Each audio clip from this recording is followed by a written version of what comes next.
Hello students, मेरा नाम विनीत पांडे और आप देख रहे हैं 2 पाई क्लासेस। बच्चों, force and laws of motion को हम लोग इस चांद से पढ़ रहे थे और पेज नंबर 74 पर आप अपनी बुक ओपन करोगे तो लेंगे क्वेश्चन नंबर 13। इसके पहले के क्वेश्चंस बच्चों कहाँ मिलेंगे? यूट्यूब पे टाइप करिए force and laws of motion S Chand solutions by 2 pi classes. ठीक है।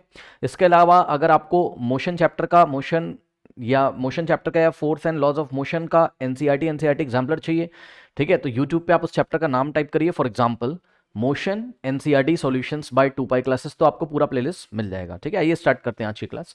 सो बच्चों, क्वेश्चन नंबर 13 में आपको बोल रहा है girl weighing 25 kilogram stands on the floor. Okay students, तो ये अ गर्ल वेइंग जो लिखा हुआ है 25 किलोग्राम, तो ये गर्ल का क्या है? मास है। ठीक, ये देखिए ये एक फ्लोर है और इस तरीके से यहाँ पे एक गर्ल खड़ी हुई है, ये एक लड़की है इस तरीके से। ठीक, और इसका मास आपको गिवन है यहाँ पर। ठीक है स्टूडेंट्स, मास आपको गिवन है। मास कितना है? मास है इसका 25 किलोग्राम। ठीक है, अब ध्यान दीजिए, कह रहा है कि she exert a downward force of 250 Newton. पता है आपको ये क्या बात कर रहा है? आप ऐसे ग्राउंड पे खड़े हुए हो, ठीक, तो आप ग्राउंड के ऊपर या ये लड़की ग्राउंड के ऊपर 250 न्यूटन फोर्स लगा रही है। इस बात का क्या मतलब है? इस बात का मतलब मैं आपको बताता हूं। एक्चुअल में नेक्स्ट चैप्टर जो है ग्रेविटेशन वाला चैप्टर, उसमें आप पढ़ोगे वेट के बारे में। किसके बारे में पढ़ोगे? वेट के बारे में। ठीक है स्टूडेंट्स, तो वेट होता क्या है, ध्यान से सुनिए। वेट होता है एक ऐसा फोर्स जिस फोर्स से अर्थ किसी ऑब्जेक्ट को अपने सेंटर की तरफ खींचती है। भाई खुद सोचो ना, आप यहां पे क्यों खड़े हो? क्योंकि अर्थ का ग्रेविटेशनल फोर्स आपके ऊपर लग रहा है। ठीक, तो अर्थ जितने फोर्स से आपको अपने सेंटर की तरफ खींचेगी, उस फोर्स को ही हम क्या बोलते हैं? बॉडी का वेट बोलते हैं। ठीक, अब वेट कैलकुलेट करने का एक फॉर्मूला होता है जो नेक्स्ट चैप्टर में आप पढ़ोगे, मैं आपको बता देता हूं। वेट कैलकुलेट करने का होता है फॉर्मूला m × g। m क्या है? मास ऑफ द बॉडी, और g क्या है? Acceleration due to gravity. अब देखिए g की वैल्यू होती है दो, यहां पर g की वैल्यू होती है, एक तो होती है 9.8 मीटर पर सेकंड स्क्वायर इक्वेटर पे, और पोल्स पे अगर आप जाओगे तो g की वैल्यू कितनी होती है? 10 मीटर पर सेकंड स्क्वायर। ठीक है स्टूडेंट्स, अब इस क्वेश्चन के अकॉर्डिंग जस्ट मैं आपको पूरा एक्सप्लेन कर रहा हूं, है ना, बताने को तो आंसर मैं डायरेक्ट बता दूं। इस क्वेश्चन में जो मास है वो कितना लिया गया है? 25 किलोग्राम, और जी की वैल्यू ली गई होगी 10 मीटर पर सेकंड स्क्वायर। तो 25 इंटू 10 कितना आ गया होगा? 250 न्यूटन। और याद रखिएगा, वेट भी एक तरीके का फोर्स होता है, मैंने आपको बताया ना, वेट भी एक तरीके का फोर्स होता है। कौन सा फोर्स? जिस फोर्स से अर्थ किसी ऑब्जेक्ट को अपने सेंटर की तरफ खींचती है, अट्रैक्ट करती है। ओके, तो अब समझो जरा, ये लड़की ग्राउंड पे खड़ी है, यानी कि इस लड़की को 250 न्यूटन से अर्थ ने अपनी तरफ खींचा। ठीक, तो जब अर्थ ने इसको अपनी तरफ खींचा तो होगा क्या? ये देखिए, ये ग्राउंड है और ये गर्ल है, तो गर्ल के पैरों के द्वारा, इसके जो दोनों फीट हैं, इसके पैरों के द्वारा ग्राउंड पे एक्शन लगाया जाएगा। कितने का? भाई अर्थ लड़की को ऐसे खींच रही है डाउनवर्ड डायरेक्शन में 250 न्यूटन से, तो लड़की के जो दोनों, लड़की की जो बॉडी है और जो फीट है, ठीक, फीट क्या करेगा? फीट 250, दोनों फीट, दोनों पैर के 250 न्यूटन से अर्थ को दबाएंगे ऐसे नीचे, यानी कि अर्थ का जो सरफेस है उस पर एक एक्शन आएगा। ये सुनो, तो लड़की के जो पैर हैं उन्होंने क्या किया? अर्थ के सरफेस पे एक्शन किया 250 न्यूटन का। तो जब लड़की के पैर जो है, फीट है, ये इसको, अर्थ को इस तरीके से 250 न्यूटन से दबाएंगे, तो अर्थ क्या करेगी बताओ? अर्थ इसके फीट को रिएक्शन देगी कि नहीं देगी? कितने का? उतने का ही, 250 न्यूटन का ही। करेक्ट, तो ये चीज है। ओके स्टूडेंट्स, तो यही चीज इन्होंने हमसे पूछी है कि a girl weighing 25 kilogram stands on the floor, she exerts a downward force of 250 newton on the floor, what does the floor exert, what force does the floor exert on her. ठीक है, floor जो है, जो surface है, वो लड़की पे कितना फोर्स लगाएगा? तो जवाब है एक रिएक्शन फोर्स लगेगा लड़की के ऊपर, ये इस तरीके से, और वो कितना मिलेगा इसको? 250 न्यूटन। ठीक है, न्यूटन थर्ड लॉ से जितना एक्शन हुआ अर्थ के सरफेस के ऊपर, अर्थ का सरफेस लड़की को उतना ही रिएक्शन देगा, 250 न्यूटन का एक्शन रिएक्शन लॉ। ओके, तो ये देखिए, according to Newton third law of motion, force floor exert a force of 250 newton on her in upward direction. ठीक है, डायरेक्शन भी बता दी हमने। ठीक है, ये लड़की का, अगर देखिए मान लीजिए ये लड़की से बहुत अच्छा नहीं समझ में आ रहा है, ये कोई ऑब्जेक्ट होता है ऐसे, ठीक, ये कोई ब्लॉक है और इस पे इस तरीके से रखा है, तो ये ब्लॉक इस सरफेस को कितने न्यूटन से? 250 न्यूटन से दबा रहा है नीचे, तो ये सरफेस भी इस ब्लॉक को एक रिएक्शन फोर्स देगा उतने का ही। कितने का? 250 न्यूटन का, लेकिन ऊपर की डायरेक्शन में। वेट लगा नीचे, रिएक्शन मिला ऊपर। वेट किसके ऊपर लगा? वेट लगा अर्थ के सरफेस के ऊपर। ठीक है ना, वेट लगा अर्थ के सरफेस के ऊपर, ठीक, और रिएक्शन किसको मिला? रिएक्शन मिला लड़की को, या फिर जो ब्लॉक रखा है उसको। करेक्ट, एक्शन रिएक्शन लॉ याद रखिएगा। एक्शन रिएक्शन एक ही बॉडी पे नहीं लगते हैं, 2 डिफरेंट बॉडी पे लगते हैं। एक्शन मिला सरफेस को, सरफेस को अर्थ के सरफेस, रिएक्शन मिला गर्ल को, तो एक्शन रिएक्शन फोर्स दोनों अलग अलग बॉडीज पे वर्क करते हैं, याद रखिएगा। ओके, नोट कर लीजिए। नाउ स्टूडेंट्स, लेते हैं क्वेश्चन नंबर 14। क्या बोल रहा है आपको? देखिए, name the physical quantity which makes it easier to exploit a small car than a larger car. तो देखो क्या बात कर रहे हैं ये लोग बच्चों, ये एक लार्जर कार है, एक बड़ी कार है, इस तरीके से ये एक लार्जर कार है, ओके, और ये एक स्मॉलर कार है, ठीक। अब इन्होंने क्या बोला है कि उस फिजिकल क्वांटिटी का नाम बताइए जो फिजिकल क्वांटिटी लार्जर कार को एक्सक्लेट करा देती है, आराम से, सॉरी, स्मॉलर कार को आराम से एक्सक्लेट करा देती है in comparison to larger car, okay.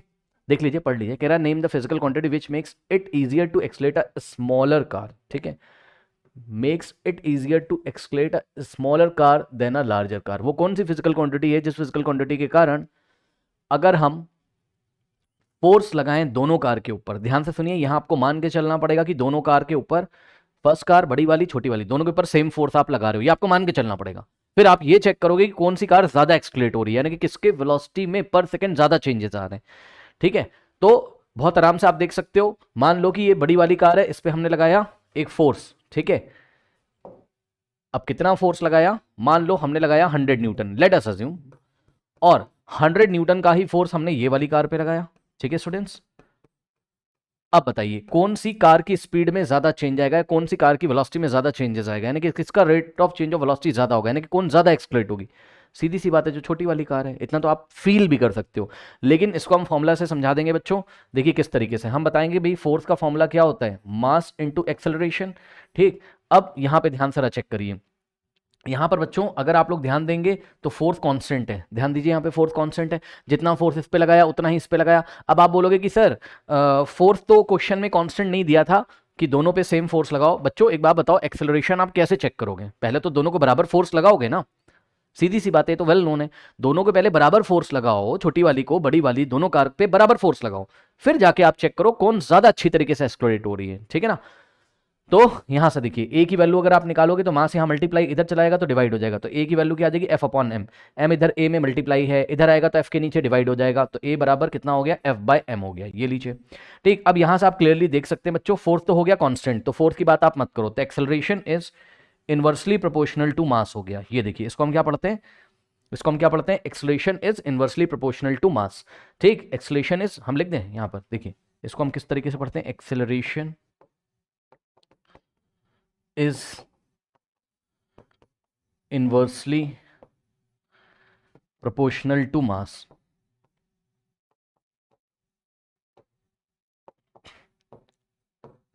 ठीक है। अब इस बात का मतलब क्या होता है पहले आप समझ लो, जैसे कि फोर्स कांस्टेंट है, तो जो कांस्टेंट है उसको हटा दो, इक्वल टू की जगह प्रोपोर्शनल का साइन लगा दो बस, और एफ की जगह 1 लिख दो, 1 अपॉन एम, तो A is inversely proportional to mass, इसको बोला जाएगा, ठीक है। इसका ये मतलब होता है कि अगर मास ज्यादा है, अगर मास ज्यादा है तो एक्सेलरेशन कम होगा, एंड वाइस वर्सा, मतलब अगर अगर मास कम है तो एक्सेलरेशन ज्यादा होगा, ठीक है, ये होता है इनवर्स रिलेशन, ठीक है स्टूडेंट्स। तो इस तरीके से हम एग्जाम में लिख के बता देंगे कि भाई for the same force acceleration produce in a body is inversely proportional to mass, तो जिसका मास ज्यादा वो कम एक्सेलरेट होगी, और जिसका मास कम वो ज्यादा एक्सेलरेट हो जाएगी। तो अब बताओ कौन सी बॉडी आराम से एक्सेलरेट हो जाएगी, अच्छी तरीके से एक्सेलरेट हो जाएगी, तो जवाब है जो आपकी स्मॉलर कार है, क्योंकि उसका मास क्या है, कम है, ठीक। अब इसी चीज को हम एग्जाम में कैसे लिखेंगे, पढ़ लीजिए, कह रहा mass is the physical quantity which makes it easier to excavate a smaller car larger than a larger car, okay. तो इस तरीके से आप आंसर करोगे एग्जाम में, ओके, नोट कर लीजिए। नाउ स्टूडेंट्स लेते हैं question number 15, okay. So fill in the blanks, to every action there is an equal and opposite reaction. अब आपको पता है न्यूटन्स थर्ड लॉ बच्चों, ठीक है। मान लीजिए कोई वॉल है, कोई ये दीवार है, और इस दीवार को आप F4 से दबाते हो ऐसे, ठीक है, दीवार पे के ऊपर आपने F4 लगाया तो दीवार भी क्या करेगी, आपको F फोर्स देगी, जितना फोर्स आपने लगाया है दीवार के ऊपर, दीवार भी रिएक्शन में आपको उतना ही फोर्स देगी। तो ये जो फोर्सेस हैं, जो हमने फोर्स लगाया वो हो गया एक्शन, और दीवार ने जो हमारे हाथों पे पलट के, है ना, हमको जो फोर्स दिया उसको हम क्या बोलेंगे, रिएक्शन बोलेंगे। ये बात आप लोगों को पता है, एक्शन रिएक्शन। अब ध्यान देना है कि जो एक्शन रिएक्शन फोर्स होता है, एक्शन रिएक्शन डिफरेंट बॉडीज पे लगता है, ऑपोजिट डायरेक्शन में लगता है, याद रखिएगा। आप फील करो, ये दीवार है, दीवार को ऐसा आप प्रेस करोगे, ठीक, तो आपने दीवार के ऊपर क्या किया, एक्शन, दीवार आपको क्या देगी, रिएक्शन, तो आपने दीवार के ऊपर एक्शन किया, तो एक्शन लगा दीवार पर, वॉल पे, लेकिन रिएक्शन मिला आपके पाम को, आपके हाथ को। और इक्वल एंड अपोजिट, आपने ऐसे दबाया, उसने ऐसे दिया आपको रिएक्शन, ये देखिए, ठीक। तो ये हो गया एक्शन, और उतना ही फोर्स आपको मिलेगा ऑपोजिट डायरेक्शन में, ये हो गया रिएक्शन, ठीक है स्टूडेंट्स, ओके। तो to every action there is an equal and opposite reaction, there is an equal and opposite reaction. ठीक, ये हो गया। फिर part B, momentum is a dash quantity. अब क्वांटिटी पूछ रहा है, मतलब मोमेंटम को पूछ रहा है कि भाई स्केलर है कि वेक्टर है। ठीक, तो आपको पता है कि मोमेंटम का फॉर्मूला क्या होता है, मोमेंटम होता है p is equals to m into v. ठीक है, चलो मास तो स्केलर होता है, लेकिन v क्या है, वेलोसिटी। वेलोसिटी में डायरेक्शन होती है और मोमेंटम डिपेंड कर रहा है वेलोसिटी के ऊपर, यानी कि मोमेंटम में भी डायरेक्शन होगी। तो मोमेंटम को बताने के लिए आपको मैग्नीट्यूड की जरूरत भी पड़ेगी, डायरेक्शन की भी जरूरत पड़ेगी। तो मोमेंटम हो गया आपका वेक्टर क्वांटिटी। जाइए, momentum is a vector quantity, its unit is, momentum की यूनिट। ओके स्टूडेंट्स, मोमेंटम की यूनिट देखिए, मास की होती है किलोग्राम और वी की होगी मीटर पर सेकंड। ठीक, तो मोमेंटम की जो यूनिट होगी वो होगी क्या, किलोग्राम मीटर पर सेकंड। ये लीजिए, खत्म। मास की किलोग्राम, वेलोसिटी की मीटर पर सेकंड, किलोग्राम मीटर पर सेकंड। ओके, इसके बाद Newton second law of motion. अब ध्यान दो बच्चों, Newton second law of motion में आपको दो बातें बताई गई थी। पहले तो आपको यह बताया गया था कि rate of change of momentum is directly proportional to force applied. I repeat, rate of change of momentum is directly proportional to force applied. ये आपको बताया गया था न्यूटन सेकंड लॉ में, जहां से आपने फॉर्मूला निकाला था F is equals to m v minus u by t. याद है? ये देखिए, तो बच्चों अगर आप ध्यान से देखोगे तो ये जो इसके राइट हैंड साइड में लिखा हुआ है, ये क्या है, rate of change of momentum है। ठीक है, ऊपर क्या लिखा है, change in momentum M in the bracket V minus U. इसको हम बोलते हैं चेंज इन मोमेंटम, टाइम से डिवाइड लगाओगे तो rate of change of momentum. तो ये हो गया आपका क्या, rate of change of momentum. अब rate of change of momentum अगर आप कैलकुलेट करने में कामयाब हो गए तो वही क्या आपका फोर्स है। तो force is equal to rate of change of momentum यहाँ पर आ रहा है। एक तो ये फॉर्मूला। अब इसमें आपने क्या देखा था, अगर आपको याद हो तो इसमें आपने देखा था F is equals to m, तो ऐसे ही है। और ये जो लिखा है V minus u by t, v minus u by t, ये चैप्टर नंबर 1 में आपने पढ़ा है। ये होता है एक्सेलरेशन का फॉर्मूला। ठीक है, change in velocity divided by time, ये होता है एक्सेलरेशन। तो V minus u by T की जगह आप A लिख दोगे तो फोर्स का फॉर्मूला क्या आता था, F is equals to M into A. ठीक है, तो फोर्स को कैलकुलेट करने के दो तरीके हैं क्या, या तो rate of change of momentum निकाल लो, ये क्या है आपका, ये क्या है, m v minus u by t. ये क्या है आपका, rate of change of momentum. Rate of change of momentum का मतलब है पर सेकंड मोमेंटम में कितने चेंजेस आ रहे हैं। ठीक है स्टूडेंट्स, पर सेकंड मोमेंटम में कितने चेंजेस आ रहे हैं। तो एक तो ये तरीका, दूसरा तरीका f is equal to m में। तो जाके देख लीजिए फिल इन द ब्लैंक्स में, उसने बोला आपको Newton second law of motion can be written as force is equal to mass into dash. अब देखो, force is equal to mass into क्या होता है, एक्सेलरेशन। तो क्योंकि यहाँ इंग्लिश में लिखा है, लेटर नहीं लिखा है, इसलिए हम भी इंग्लिश में लिखेंगे मास इंटू एक्सेलरेशन। ये लीजिए, force is equals to mass into acceleration, और force is equals to dash of change of dash. तो force is equals to what, rate of change of momentum. ठीक, तो force is equals to rate of change of momentum.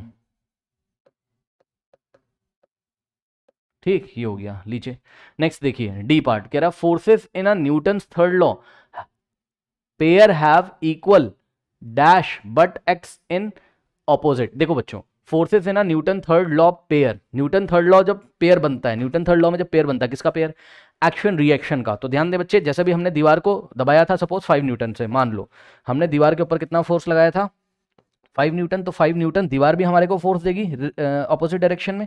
ठीक है, तो ध्यान दो, ये जो फोर्सेस हैं एक्शन और रिएक्शन, ये पेयर में आ रहे हैं, लेकिन टू डिफरेंट बॉडीज पे एक्ट कर रहे हैं। बच्चे ये ध्यान रखिएगा, टू डिफरेंट बॉडीज पे एक्ट कर रहे हैं। बच्चे सोचते हैं कि आपके हाथ पे एक्शन लग रहा है, आपके हाथ पे रिएक्शन। नहीं भाई, आपने दीवार को एक्शन दिया है और आपके हाथ के ऊपर रिएक्शन लगा हुआ है। तो ये जो पेयर होते हैं एक्शन रिएक्शन वाले, ये इक्वल इन मैग्नीट्यूड होते हैं। जाके देख लो, जितना मैग्नीट्यूड इसका उतना ही इसका, मैग्नीट्यूड मतलब उसका न्यूमेरिकल वैल्यू। 5 न्यूटन ये लगाया, 5 न्यूटन ये मिला आपको। तो इसके मैग्नीट्यूड तो इक्वल होते हैं, लेकिन डायरेक्शन की बात करोगे तो डायरेक्शन ऑपोजिट होती है। एक्शन लगा ऐसे और रिएक्शन लगा ऐसे, ऑपोजिट डायरेक्शन में। ठीक है स्टूडेंट्स, तो इस तरीके से forces in Newton's third law pair have equal magnitude. दोनों के मैग्नीट्यूड क्या होते हैं, इक्वल होते हैं, equal magnitude, but acts in the opposite direction, but acts in the opposite direction. लेकिन डायरेक्शन कैसी होती है, ऑपोजिट होती है। ठीक, नाउ इसके बाद कह रहा है इन अ कोलोजन एंड एक्सप्लोजन। अब सुनिए ध्यान से बच्चों, कोलोजन है मतलब दो कार आ रही हैं, इस तरीके से टकरा गई, या बॉम्ब रखा था फट गया, या रॉकेट रखा था स्टार्ट हो गया। ठीक है, तो आप कुछ भी ऐसी घटना अगर देखोगे, कहीं कोलिजन हो रहा हो, यानी कि दो बॉडी या दो से ज़्यादा बॉडी आपस में टकरा रही हो, ठीक है, एक्सप्लोजन हो रहा हो, कोई बॉम्ब फट रहा हो, ठीक है, कुछ भी हो रहा हो, ठीक, तो जो टोटल मोमेंटम होता है आपका, टोटल मोमेंटम रिमेन्स कांस्टेंट, या yes, total momentum remains conserve, ऐसे बोल सकते हो आप। ठीक है, law of conservation of momentum. ठीक, तो किसी सिस्टम में अगर कुछ चेंजेस आ रहे हैं, ठीक है ना, और सिस्टम को एक्सटर्नली डिस्टर्ब नहीं किया गया, यानी कि बाहर से कोई फोर्स नहीं लगाना है सिस्टम पे। भाई बॉम्ब रखा है, अब बॉम्ब अपने आप फट गया, अपने आप फटने का मतलब है उसको इग्निशन टेम्परेचर तक आप लेके आए, उसमें आग वाग लगाई आपने, बॉम्ब फट गया, अरे पटाखे वाला बॉम्ब, ठीक। तो जब वो फट गया तो उसके चित्थाड़े उड़ गए इधर उधर, उसके पीसेस कुछ निकल के गए। तो पहले तो बॉम्ब बेचारा रुका हुआ था, हाँ, ये ऐसे रेस्ट पे था, यानी कि उसका नेट मोमेंटम कितना है, 0 है। अब जैसे ही फट गया, कुछ टुकड़े इधर गए, कुछ इधर गए, कुछ उधर गए, ठीक। तो जो भी इसके टुकड़े, जो भी पीसेस जा रहे हैं, उसके पास मास भी वेलोसिटी भी, तो डिफरेंट डायरेक्शंस में मोमेंटम बन रहे हैं, लेकिन डिफरेंट डायरेक्शंस के सभी मोमेंटम को अगर हम लेके उसका सम करें, उसका वेक्टर सम करें, ठीक, तो नेट मोमेंटम फिर से कितना आता है, 0 आता है। तो याद रखिएगा, यदि किसी सिस्टम के ऊपर बाहर से कोई फोर्स ना लगाया जाए तो नेट मोमेंटम क्या रहता है, कंजर्व रहता है। ओके, अब यही बात हमको यहां लिखनी है, in collision and explosion the total momentum remains constant या remains conserved provided that there is no external force act, बाहर से कोई फोर्स नहीं लगाना चाहिए। ओके स्टूडेंट्स, चलिए अब देखिए आंसर मैच कर लीजिए। पार्ट ए का answer equal and opposite, part B का answer vector and kilogram metre पर सेकंड, पार्ट सी का answer Newton second law of motion, force is equal to acceleration and यहाँ पर क्या आएगा, rate of change of momentum, ठीक। उसके बाद आएगा मैग्नीट्यूड एंड डायरेक्शंस, उसके बाद आएगा momentum and force. Okay students, तो ये हो गया आपका आंसर, नोट कर लीजिए। नाउ स्टूडेंट्स क्वेश्चन नंबर 16 देखिए, कह रहा है explain the meaning of the following equation. ये इक्वेशन है F is equals to m where the symbol have their usual meaning. अब न्यूटन सेकंड लॉ के अकॉर्डिंग हमने क्या पढ़ा था, rate of change of momentum is directly proportional to force applied, यानी कि F is equals to m v minus u by t। Okay, m in the bracket v minus u by t। Okay students, याद होगा आपको, कई बार मैं आपको बता चुका हूँ, m in the bracket v minus u by t। m in the bracket v minus u, ये क्या है, चेंज इन मोमेंटम, टाइम से डिवाइड लगाओगे तो बन जाएगा rate of change of momentum. तो rate of change of momentum is directly proportional to force applied. तो फोर्स का फॉर्मुला बना m in the bracket v minus u by t, तो f इज इक्वल्स टू, अब चैप्टर नंबर 1 में आपने पढ़ा था a इज इक्वल्स टू क्या होता था, expression v minus u by t, तो v minus u by t की जगह आप a रखोगे, ठीक। तो ये v minus u by t की जगह a रखेंगे, m ऐसे ही रहेगा तो m इंटू a आ जाएगा, ठीक। तो यहाँ से क्या आ गया, force is equals to mass into acceleration. तो देखा, न्यूटन सेकंड लॉ की हेल्प से हमने फोर्स को क्वांटिफाई करने का, फोर्स को कैलकुलेट करने का फॉर्मुला ड्राइव कर लिया, m इंटू a। ओके, तो बस अब यही बातें हमें यहाँ एक्सप्लेन करनी, आके देख लीजिए। तो गिवन इक्वेशन m इंटू ए, बस m क्या है, mass of the body, a क्या है, acceleration of the body, and f क्या है, force acting on the body. Okay, note कर लीजिए। स्टूडेंट्स लेते हैं क्वेश्चन नंबर 17, कह रहा है to take the boat away from the bank of a river the boatman pushes the bank with an oar, why. अब देखो बच्चों, यस, क्या है कि ये कोई नाव है, ओके, इसमें एक बोटमैन बैठा हुआ है, ये बोटमैन है और ये बैंक है, बैंक किनारा है। तो सबसे पहले क्या करेगा, ये अपनी ओर निकालेगा, और जो पतवार होती है आपने देखा, ठीक। तो ये पतवार से क्या करेगा, ये कोई जो बैंक है, नदी का किनारा है, मान लो ये सॉलिड फॉर्म है, अभी नदी के किनारे पे है ना कुछ मिट्टी विट्टी, पहले इसको ये पुश करेगा इस तरीके से ओर से, ऐसे। तो जैसे ये इस पोर्शन को ऐसे पुश करेगा, ठीक, तो ये देखिए, ये इसके पास ओर है, दूसरे कलर से मैं बना देता हूँ, ये ओर है, और ओर से इसने क्या किया, बैंक को पुश किया। जैसे ही बैंक के ऊपर एक्शन करेगा, बैंक इसके ऊपर क्या लगाएगा, रिएक्शन, जिस रिएक्शन फोर्स से ये बोट आगे जाएगी। अब जब ये थोड़ी सी आगे बढ़ जाएगी तो ये क्या करेगा, पानी को ऐसे पीछे ढकेलेगा, इस तरीके से पानी को पुश करेगा अपनी ओर से। तो पानी को ऐसे पुश करेगा पीछे, ठीक। तो पानी को जब ये पीछे की डायरेक्शन में पुश करेगा तो पानी इसको आगे की डायरेक्शन में क्या देगा, रिएक्शन देगा। एक्शन किसके ऊपर लगा, पानी पर, रिएक्शन किसको मिला, ओर को। ओर किससे कनेक्टेड है, बंदे और बोट से, तो बोट को एक फोर्स मिलेगा जिसकी वजह से बोट आगे जाएगी, action reaction law, Newton third law से, ठीक। या फिर आप स्टार्टिंग में अगर ओनली बैंक के लिए पूछा है, नदी के किनारे के लिए, तो नदी के किनारे अपनी जब बोट को स्टार्ट करना होगा उसको, तो वो ओर लेगा और नदी के किनारे पे ऐसे मारेगा 2-3 बार, धीरे धीरे ऐसे ऐसे ऐसे, ठीक। तो जब ऐसे पुश करेगा पीछे तो उसको रिएक्शन मिलेगा और वो आगे की डायरेक्शन में जाएगा, न्यूटन थर्ड लॉ से। बहुत आसान है, अब देख लीजिए, इसमें कुछ खास ऐसा समझाने वाला है नहीं।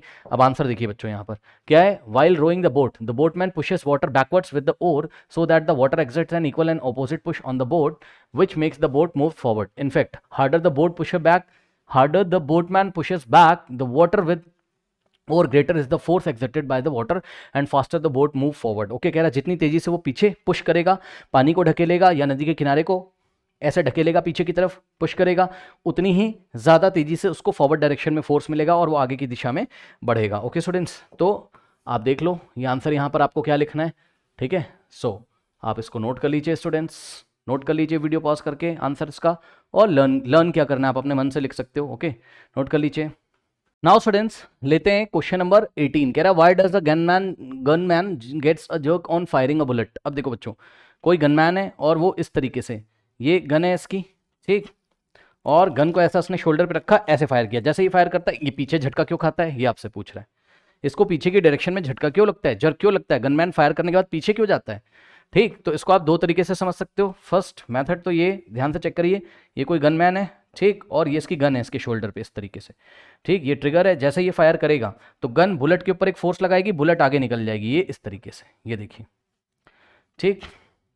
या इसको हम थोड़ा सा यहाँ पे बना देते हैं। गन का मैकेनिज्म कुछ ऐसा है कि जैसे इसमें से बुलेट फायर होती है तो बुलेट क्यों आगे निकलती है, तो जवाब है गन के अंदर ऐसा मैकेनिज्म होता है कि गन बुलेट के ऊपर फोर्स लगाती होगी। सोचो, गन बुलेट के ऊपर फोर्स लगाती होगी, तो गन ने बुलेट को दिया एक्शन, गन ने बुलेट को, व्हाइट कलर का गन और ये येलो कलर का बुलेट है, ठीक, तो गन ने क्या किया, बुलेट को एक्शन दिया, तो ये हो गया एक्शन।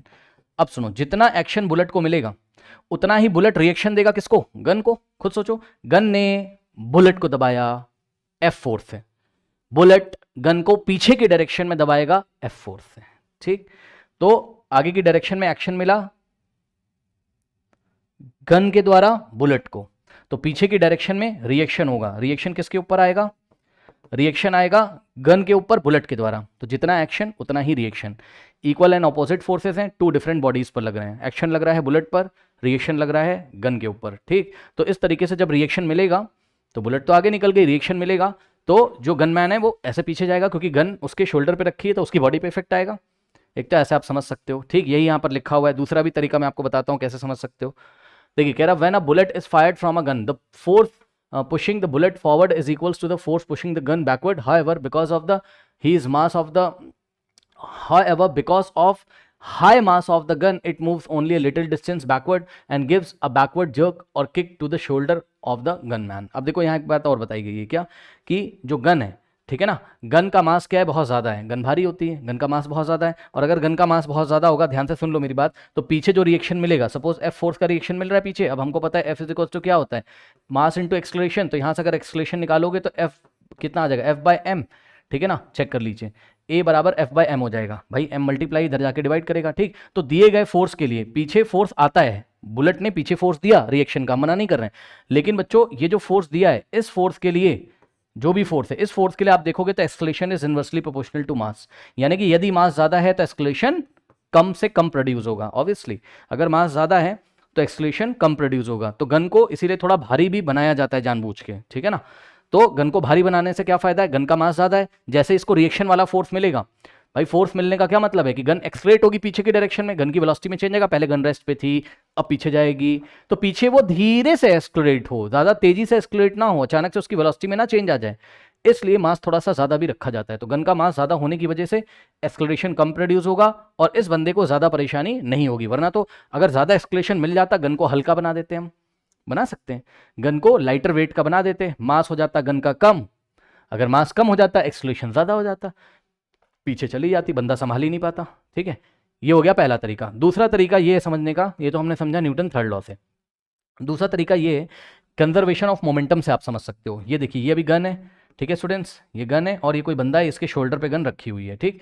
गन से जब बुलेट निकलेगी, ध्यान सुनो, गन में अभी ये बुलेट रखी हुई है, इस तरीके से रखी हुई है, तो अभी इस पूरे सिस्टम का क्या है, सिस्टम, ये बुलेट और गन, ठीक, इसका नेट मोमेंटम 0 है, नेट मोमेंटम कितना है इसका, नेट मोमेंटम इसका 0 है। क्यों सर, भाई ध्यान से चेक करो, बुलेट का कुछ ना कुछ मास है, यस सर, गन का कुछ ना कुछ मास है, यस सर, यानी कि टोटल कुछ ना कुछ मास है सिस्टम के पास, टोटल कुछ ना कुछ मास है सिस्टम के पास, लेकिन वेलोसिटी तो 0 है। मास इनटू वेलोसिटी क्या होता है, मोमेंटम, वेलोसिटी 0 तो मोमेंटम 0, अभी नेट मोमेंटम 0 है। जैसे ही फायर करेगा, ठीक है, ये before firing, net momentum before firing, ठीक, फायर करने से पहले नेट मोमेंटम है 0, आफ्टर फायरिंग क्या होगा, यहां से देखिए, आफ्टर फायरिंग, जैसे ही बच्चों ये फायरिंग कर देगा क्या होगा, चेक करिए आप, जैसे ही फायरिंग हो जाएगी, ये देखिए, ये इसकी गन है, ठीक, और जैसे ही फायरिंग होगी बुलेट निकल जाएगी आगे की डायरेक्शन में। अब बुलेट अगर आगे की डायरेक्शन में निकल रही है तो बुलेट के पास कुछ ना कुछ मास है, कुछ ना कुछ उस पर वेलोसिटी आ गई, तभी तो आगे निकल रही है, ठीक है ना। यानी कि इस बुलेट के पास एक मोमेंटम आ गया है, लेट अस से पी मोमेंटम आ गया,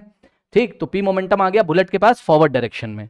तो सुनो ध्यान से, बिफोर फायरिंग नेट मोमेंटम 0 था, तो आफ्टर फायरिंग भी नेट मोमेंटम कितना होना चाहिए, 0 होना चाहिए। ध्यान से सुनो, ये law of conservation of momentum क्या कहता है कि अगर किसी सिस्टम पे कोई फोर्स ना लगाया जाए, कोई एक्सटर्नल फोर्स ना लगाया जाए, तो सिस्टम का नेट मोमेंटम क्या रहेगा, कंजर्व रहेगा।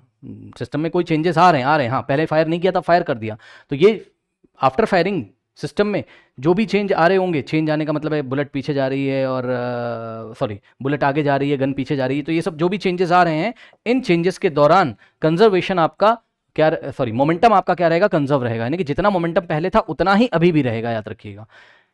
क्योंकि इसके ऊपर कोई एक्सटर्नल फोर्स तो लगाया नहीं गया, बाहर से तो किसी ने फोर्स लगाया नहीं। जो भी फोर्स पैदा हो रहे हैं वो गन के अंदर मैकेनिज्म की वजह से हो रहा है। आपने ट्रिगर दबाया, बुलेट को आगे, गन ने, उसका गन का मैकेनिज्म ऐसा है, उसके बुलेट को उसने आगे फेंक दिया, बुलेट के पास मोमेंटम आ गया, ठीक है। तो जितना मोमेंटम बुलेट गेन करेगा उतना ही गन भी गेन करेगा बैकवर्ड डायरेक्शन में, ठीक। तो मान लीजिए इस बुलेट के पास पी मोमेंटम आया आगे की दिशा में, ये ऐसे, तो इस बुलेट के पास भी पी मोमेंटम आएगा, लेकिन कहाँ, पीछे की डायरेक्शन में। तो अगर आप यहाँ पे नेट मोमेंटम निकालोगे, क्या निकालोगे, net momentum after firing, net momentum after firing अगर आप निकालोगे तो फिर से कितना आ जाएगा, चेक कर लो। आगे की डायरेक्शन वाला मोमेंटम प्लस पी, पीछे वाला माइनस पी, ठीक। दोनों का मैग्नीट्यूड इक्वल है, ये भी पी है, ये भी पी है, मैग्नीट्यूड इक्वल है, डायरेक्शन अलग अलग है।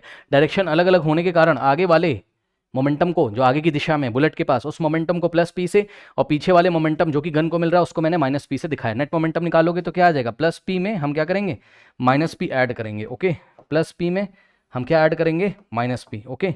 सो प्लस पी और प्लस माइनस पी, तो यहाँ से क्या हो जाएगा, plus P plus minus minus, ये पी से पी कैंसिल, नेट मोमेंटम फिर से कितना आ गया, जीरो आ गया, ओके स्टूडेंट्स। तो इस तरीके से अभी भी नेट मोमेंटम कितना है, जीरो है। तो यहाँ पे आप एक्सप्लेन इस तरीके से कर सकते हो कि law of conservation of momentum को अगर हम ध्यान में रखें तो जितना मोमेंटम बुलेट गेन करेगी उतना ही मोमेंटम गन भी पीछे की डायरेक्शन में गेन करेगी, जिससे कि नेट मोमेंटम जितना पहले था उतना ही अभी भी आ जाएगा, इसलिए गन कहाँ जाती है, पीछे जाती है। आप एक्शन रिएक्शन लॉ से भी समझा सकते हैं, ओके स्टूडेंट्स, नोट कर लीजिए।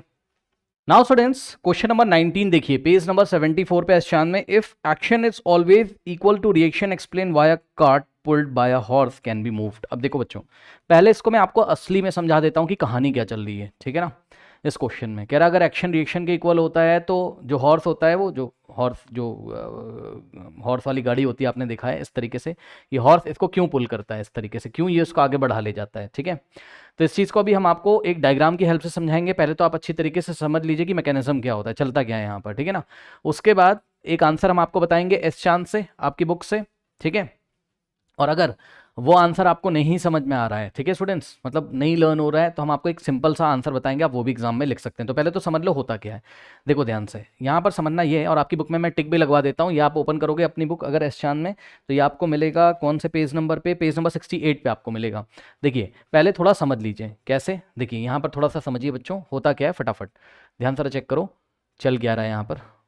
देखिए होता क्या है, ये कार्ट है पीछे जो गाड़ी है, ठीक, और ये इसके व्हील्स हैं, ठीक, और ये रस्सी से घोड़ा इस तरीके से बंधा हुआ है, ये हॉर्स है, ठीक है, ये हॉर्स है, ओके, ये हॉर्स है।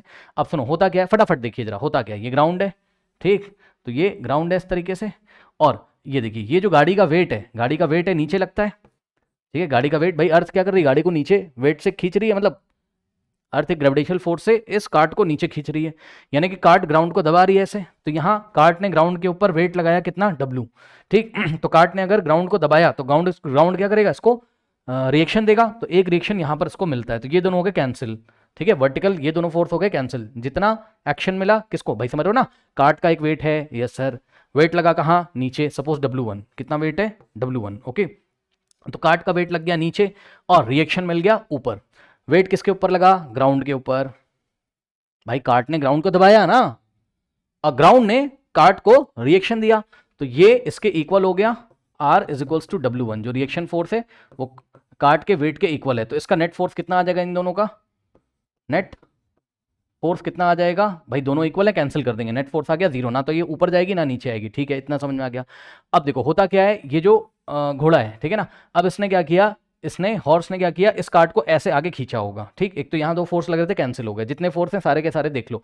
अब इसने इसको खींचा ऐसे, ये इसको ऐसे खींचेगा, तो ये इसको ऐसे खींचेगा इस तरीके से, ठीक है, इसने खींचा इसको ऐसे, तो ये इसको खींचेगा ऐसे, भाई घोड़े ने इसको ऐसे खींचा कार्ट को, ठीक, सपोज F फोर्स से, तो ये भी घोड़े पे F फोर्स लगाएगा ऐसे ऑपोजिट डायरेक्शन में, ठीक। और ये जो F फोर्स है ये रस्सी में बनने वाला टेंशन होता है, ये जो रस्सी है इसमें बनने वाला टेंशन, अब हम उतनी डिटेल में नहीं जा रहे हैं, आप क्लास 9 में हो अभी, बस आप समझो घोड़े ने इसको खींचा ऐसे, तो ये भी घोड़े पे फोर्स लगाएगा ऐसे, ठीक है स्टूडेंट्स। तो ध्यान से चेक करिए, ये रस्सी से दोनों कनेक्टेड है, ये जो घोड़ा है और कार्ट है रस्सी से कनेक्टेड है। तो ये देखिए यहाँ पे जो अगर फोर्स की टोटल कैलकुलेशन करोगे तो फिर से नेट फोर्स कितना आएगा, 0 आएगा। एक्चुअल में ये रस्सी के ऊपर दो टेंशन लग रहे हैं, एक इस डायरेक्शन में, एक इस डायरेक्शन में। अगर रस्सी आगे चलेगी तो रस्सी से ही पीछे काट बंधा हुआ है, घोड़ा बंधा हुआ है। अगर रस्सी आगे मूव कर पाई, यानी कि रस्सी के ऊपर नेट फोर्स आ गया, ऐसे सोचो आप, तभी तो ये आगे जाएगा। पर यहां पर देखो, ये वाला फोर्स फिर से कैंसिल हो जाएगा। बस आप इतना समझो, जिसको कुछ नहीं समझ में आ रहा है, कि अगर घोड़े ने काट के ऊपर एक्शन किया, तो काट ने भी घोड़े के ऊपर रिएक्शन किया, नेट फोर्स कितना आ गया, 0 आ गया। इसलिए इन दोनों फोर्स की वजह से भी ये नहीं चलेगी। Okay students, correct. और जो टीचर्स देख रहे हो, तो मैं आपको बता दूं कि एक्शन रिएक्शन लॉ अलग अलग बॉडीज पे होते हैं, मैं मना नहीं कर रहा हूं, ठीक। घोड़े ने काट पे लगाया एक्शन, काट ने घोड़े पे लगाया रिएक्शन। तो वो जो एक्शन रिएक्शन है ना, एक्चुअल में वो रस्सी में बनने वाला टेंशन है, एक इस डायरेक्शन में, एक इस डायरेक्शन में। तो यहां पे अगर फोर्स कैलकुलेट करोगे तो ये और ये आपस में कैंसिल कर देंगे एक दूसरे को, नेट फोर्स फिर से आ गया 0। तो इसकी वजह से भी नहीं चलेगा। यही आपके क्वेश्चन में वो कह रहा था, अगर आप क्वेश्चन पढ़ोगे तो यही वो आपके क्वेश्चन में कह रहा था कि if action is always equals to reaction, वो यही आपको कहना चाहता था कि अगर एक्शन रिएक्शन के इक्वल है, ठीक है, बड़ी मजेदार चीज है, एक्शन अगर रिएक्शन के इक्वल है तो काट क्यों चलता है।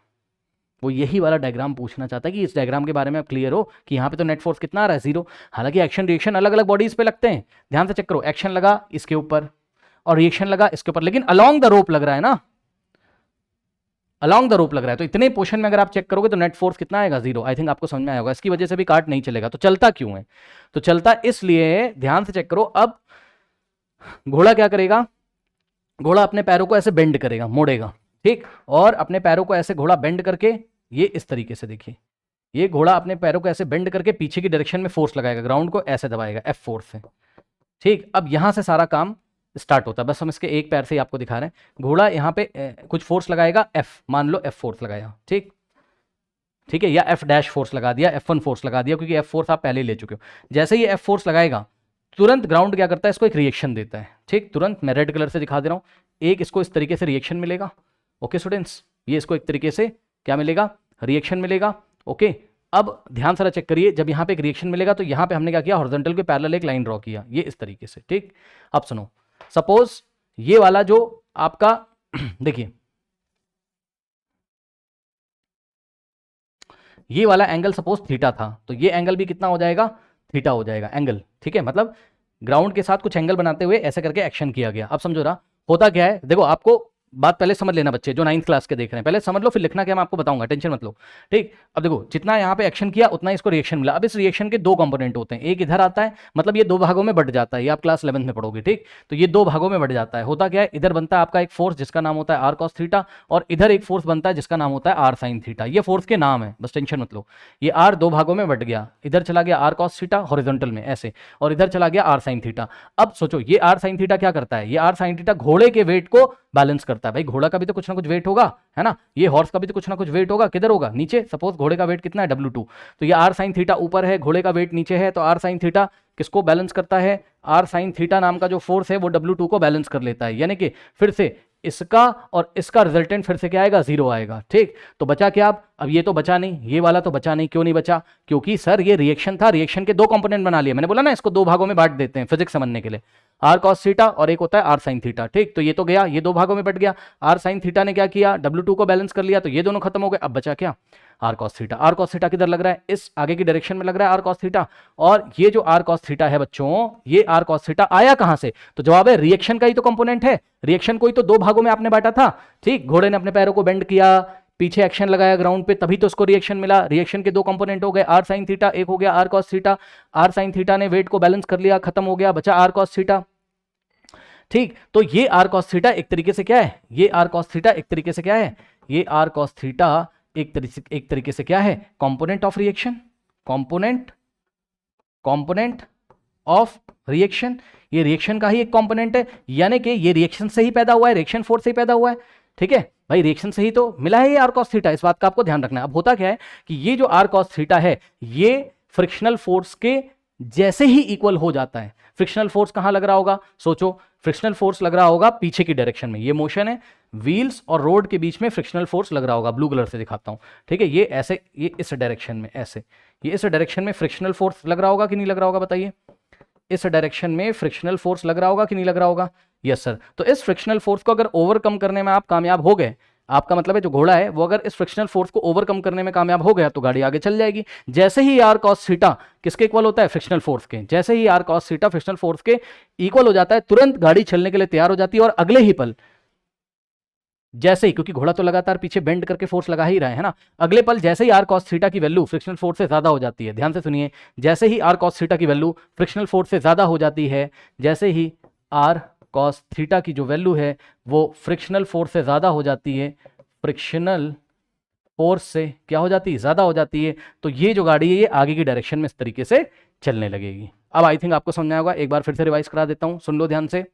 सबसे पहले घोड़ा गाड़ी आपने बनाई इस तरीके से, घोड़े का मतलब ये गाड़ी का वेट लगेगा W1 नीचे, रिएक्शन मिलेगा ऊपर, कैंसिल हो गया, ये इससे कैंसिल हो गया।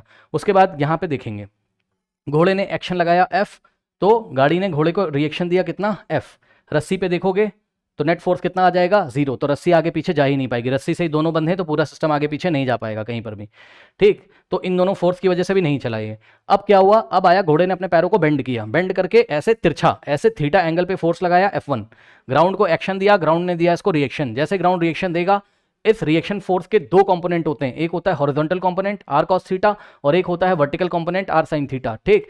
आर साइन थीटा क्या करेगा, घोड़े का भी तो कुछ ना कुछ वेट होगा W2, तो आर साइन थीटा W2 को बैलेंस कर देगा, तो ये दोनों आपस में खत्म हो गए, बचा क्या, सिर्फ आर कॉस थीटा। अब यही आर कॉस थीटा जो गाड़ी को आगे ले जाएगा, यानी कि रिएक्शन का कंपोनेंट आर कॉस थीटा ही गाड़ी को आगे ले जाएगा, कब, जब ये आर कॉस थीटा किससे बड़ा हो जाएगा, फ्रिक्शनल फोर्स से। तो घोड़ा इस तरीके से बेंड करके इतना ज्यादा एक्शन लगाता है ग्राउंड के ऊपर कि इसको जो रिएक्शन से आर कॉस थीटा मिले वो फ्रिक्शनल फोर्स से ज्यादा हो जाए, और इस तरीके से ये गाड़ी आगे की दिशा में चलने लगेगी, क्योंकि अनबैलेंस फोर्स आगे की दिशा में आ जाएगा, एक नेट फोर्स आगे की दिशा में आ जाएगा और ये गाड़ी आगे की दिशा में चलने लगेगी। आई थिंक आपको ये केस समझ में आया होगा। अब यही चीजें एस चांद में आपकी किताब में लिखी हुई हैं, यदि आप पढ़ना चाहें तो पढ़ सकते हैं। ध्यान से पहले इसका आप स्क्रीनशॉट ले लो, समझ लो, स्क्रीनशॉट ले लो, समझ लो। ओके स्टूडेंट्स,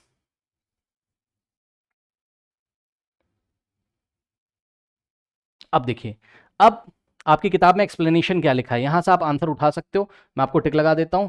देखिए यहां पे सबसे पहले वो आपको लिखेगा क्या, according to the third law of motion the horse exert some force on the cart and the cart exert an equal and opposite force on the horse, so at first glance it seemed that the force being equal and opposite cancel out and hence the cart would not move, ठीक है।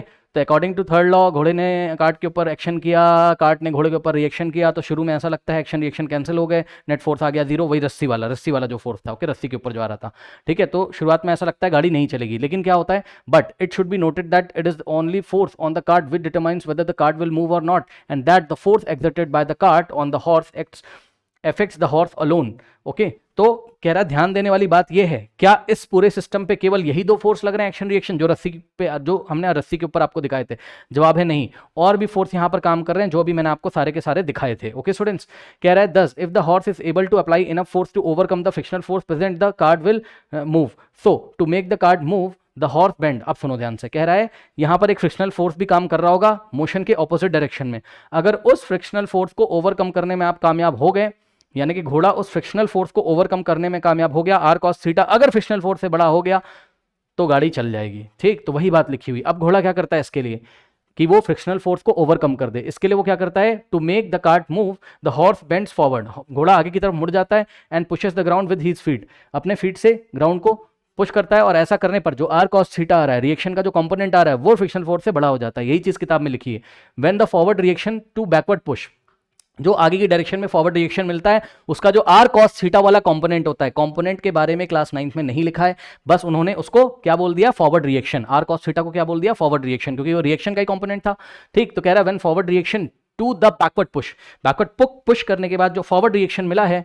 वो क्या हो जाता है, is greater than the opposing frictional force, वो frictional force से बड़ा हो जाता है, ठीक, और व्हील्स के ऊपर जो फ्रिक्शन फोर्स लग रहा है उससे बड़ा हो जाता है, और इस तरीके से कार्ट मूव करती है। तो ये चीज आपको एग्जाम में इतनी लाइन यहां पर लिखनी है। क्या क्या लिखोगे, सबसे पहले लिखोगे केवल एक्शन रिएक्शन ही यहां पर काम नहीं कर रहा है, अगर हम ध्यान दें तो मोशन को अपोज करने वाले और भी फोर्स हैं, जैसे कि फ्रिक्शनल फोर्स, वेट के बारे में बात नहीं किया, जो स्टार्टिंग में सब कुछ आपको बता दिया, आप वीडियो रिवर्स करके देखिए, ठीक। सुनिए, हमने फ्रिक्शनल फोर्स के बारे में नहीं सोचा, तो फ्रिक्शनल फोर्स को अगर हम ओवरकम कर दे तो बात बन जाएगी। इसके लिए घोड़ा क्या करता है, घोड़ा ग्राउंड को इस तरीके से पुश करता है पीछे F1 फोर्स से, और इधर इसको रिएक्शन मिलेगा। रिएक्शन के दो कंपोनेंट होंगे, एक होगा आर कॉस थीटा, दूसरा होगा R sine theta. R sine theta से कोई मतलब है नहीं क्योंकि ये घोड़े के वेट W2 को बैलेंस कर लेगा, ये दोनों कैंसिल हो गए। और पीछे की डायरेक्शन में क्या आता है, FF। FF का मतलब फ्रिक्शनल फोर्स। जैसे ही आपका ये का मतलब ये देखिए फॉरवर्ड रिएक्शन, क्योंकि ये फॉरवर्ड रिएक्शन का ही तो कंपोनेंट है आर कॉस थीटा। तो जैसे ही फॉरवर्ड रिएक्शन किससे बड़ा हो जाता है, greater than the opposing frictional force, ये आर कॉस थीटा जैसे ही फ्रिक्शनल फोर्स से बड़ा हो जाता है, क्या हो जाता है, कार्ड आगे की दिशा में मूव करने लगता है। ओके स्टूडेंट्स, तो ये सारी चीजें हैं। अब ध्यान देंगे जरा, ये बातें आपको एग्जाम में लिखनी है। ओके, और अगर आपको सिंपल लिखना है, ठीक है, तो सिंपल भी मैं आपको बता देता हूं। सिंपल आपको आंसर क्या लिखना है बच्चों, यहां पर चलिए देखिए जरा। सिंपल जिसको कुछ नहीं समझ में आ रहा, ओहो चला गया, मैंने आंसर बना के रखा हुआ था। ओके, चेक करते हैं, यस जा चुका है। और स्टूडेंट्स अब देखो, ये आप एक सिंपल सा आंसर लिख सकते हो सारी बातें समझने के बाद।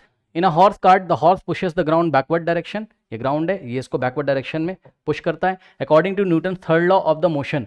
ठीक है, the horse pushes the ground pushes the horse in forward direction. Ground, ये ग्राउंड है, ग्राउंड को हॉर्स ने ऐसे पुश किया तो ग्राउंड क्या करेगा, हॉर्स को, यहाँ पे हॉर्स होगा, ये इसको ऐसे रिएक्शन मिलेगा।